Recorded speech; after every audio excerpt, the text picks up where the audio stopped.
We begin tonight at 6 with breaking news. A 13 News investigation leads to new results. It was just within the last few hours that Indiana Governor Mike Braun told us that he now is taking action, ordering an investigation into fires at the state's oldest prison. It's up in the region, and it comes just days after a new fire there and a 13 Investigates documentary that exposed how fires there have led to serious injuries and horrible deaths. Our senior investigative reporter Bob Siegel joins us in studio tonight at 6, and you just talked with the governor.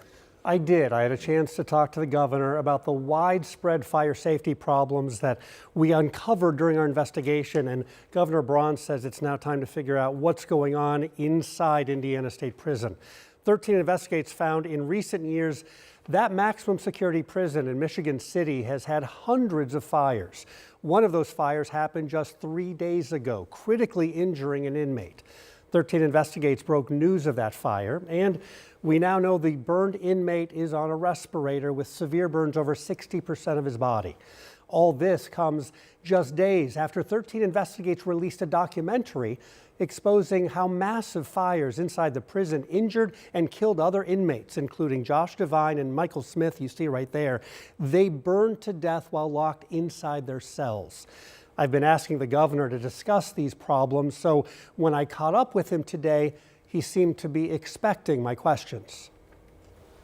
What are you doing to address this problem at Indiana State Prison? So any problems like it, you got to get to the foundation of it, and it's going to be like anything else. It'll be fully transparent. We're going to dig into it, find out how much of it has been around for a long time.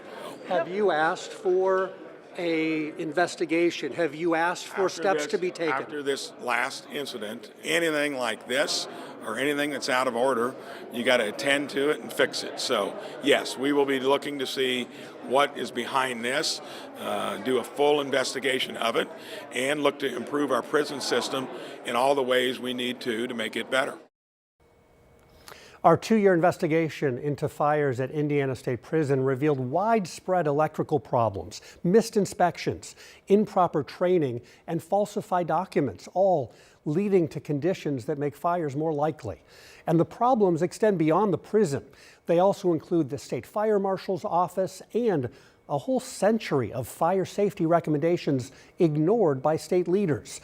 I had a chance to talk with the governor one-on-one after his press conference. Governor Braun told me he'll be meeting with the commissioner of the Indiana Department of Correction to come up with an action plan.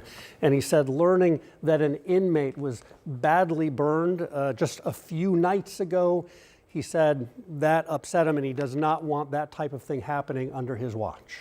Well, certainly. All right, Bob, great follow-up. Let's keep the pressure on. Appreciate it. All right, well, you can watch Bob's full Burned Alive documentary on WTHR Plus. Just stream it on demand. You can also watch it on the WTHR YouTube channel. Tonight at 6, we're learning new details about Indiana's agreement to house ICE detainees. According to our partners at the Capitol Chronicle, payments from the federal government more than tripled from the first to the second month of the deal. The government paid Indiana $1.17 million in October. November, that jumped all the way up to $3.86 million. Documents reveal that Indiana housed about 440 detainees every day during that stretch. Bed spots also jumped from 4,000 to more than 13,000 in 1 month alone. Tonight at 6 o'clock, a Marion County jury today convicts a man of killing someone inside the Indiana Convention Center downtown. That verdict quickly followed the closing arguments. Our Ashton Heckman had his camera in the courtroom today for closing arguments and the verdict. And that verdict didn't take long for the jury to hand down. They found Brian Fulton guilty of murder in less than a half hour.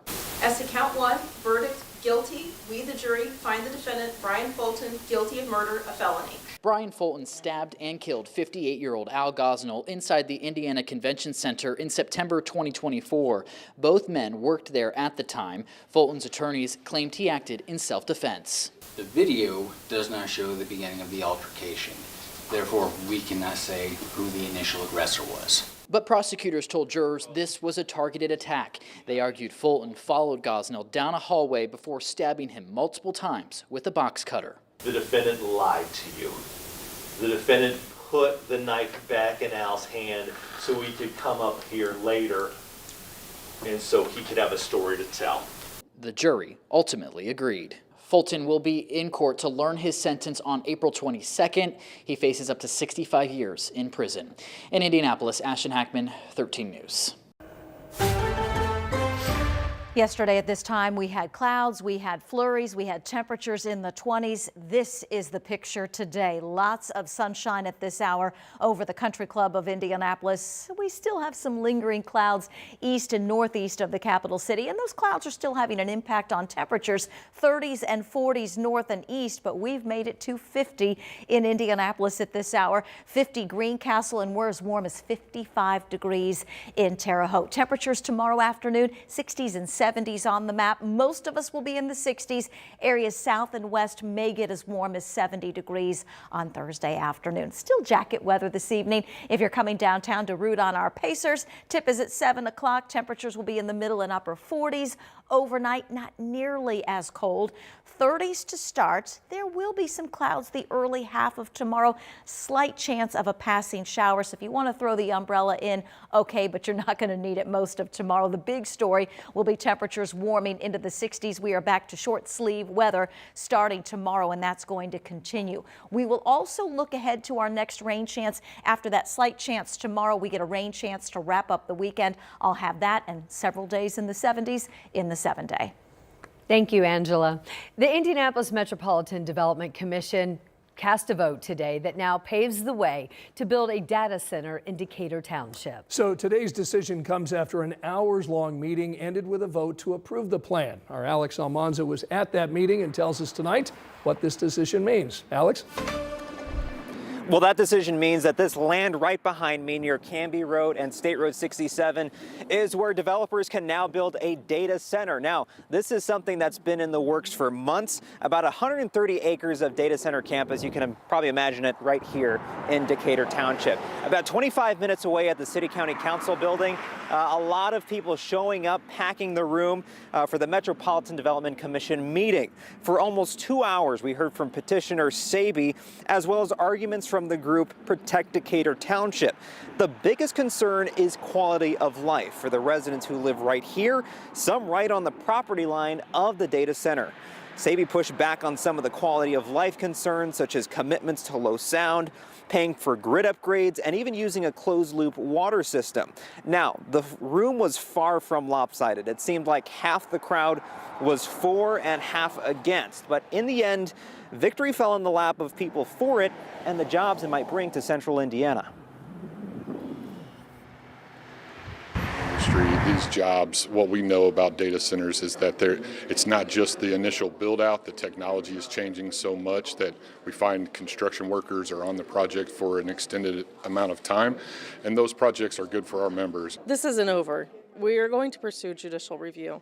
This isn't right, and this is more than just the MDC. This is not acceptable, not at all acceptable. To push this through as a variance it's negligible by our government.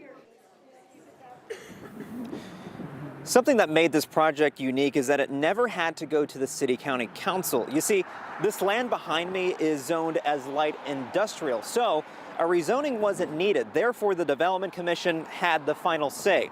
Now, Anne Marie Scott, that's where a lot of residents say that they had the biggest problem, is that this place, this land right behind me, yes, it's zoned as light industrial, but some of the modifications to the classification that it is right now, residents say that they might as well have rezoned it because they're making so many modifications. So that's the concern that neighbors have right now. What I'm hearing from Protect Decatur Township is that this is far from over, that the legal fight is just beginning, and we'll hear from more, I'm sure, here in the next few days or even the next few weeks.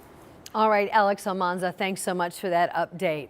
Other news now, INDOT expanding its safe zone enforcement program to include Shelby and Decatur counties. So listen up. You're taking a look at one of the construction sites. This is along I-74 that will be getting cameras next month.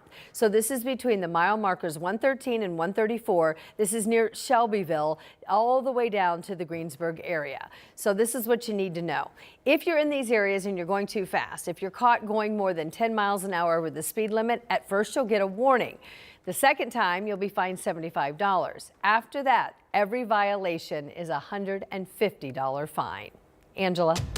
Anne-Marie, yesterday in the 20s, we have 50 degrees. Noblesville, Indianapolis, Greensburg, Country Club of Indianapolis, and there are 70s in the 7-day. Promoting summer jobs. It's happening right now. We have the program that's helping young people enter the workforce here in Indy for the summer when we come back.